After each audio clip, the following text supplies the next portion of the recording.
မေကွန်းတက်မြန်မာနိုင်ငံ၏အချမ်းသာဆုံးပုဂ္ဂိုလ်မှာမည်သူဖြစ်သည်နည်း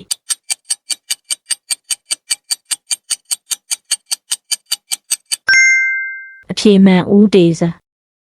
မေကွန်းနှင့်လယ်ပင်တွင်ကွင်းများဆို့၍ယဉ်ကျေးမှုထိန်းသိမ်းသောလူမျိုးစုမှာမည်သည့်လူမျိုးစုဖြစ်သည်နည်း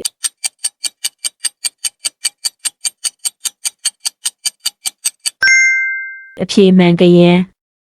မေကွန်း3မြန်မာနိုင်ငံ၏ကုန်းမြေဧရိယာအကျယ်ဆုံးပြည်နယ်မှာမည်သည့်ပြည်နယ်ဖြစ်သည်နည်း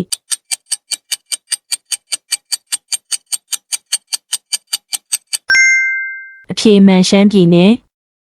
မေကွန်း4မြန်မာနိုင်ငံသည်မည်သည့်နိုင်ငံနှင့်နယ်နိမိတ်ချင်းအရှေ့ဆုံးထိစပ်နေသည်နည်း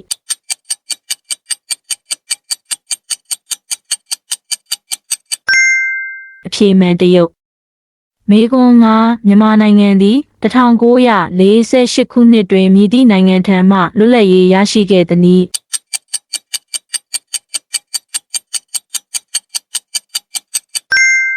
အဖြေမှန်ပြည်တိန်မေကွန်း6မြန်မာနိုင်ငံ၏အဓိကပို့ကုန်များထဲမှတစ်ခုဖြစ်သောအဖိုးတန်ကျောက်မျက်ရတနာမှာမည်သည်ဖြစ်သည်နည်း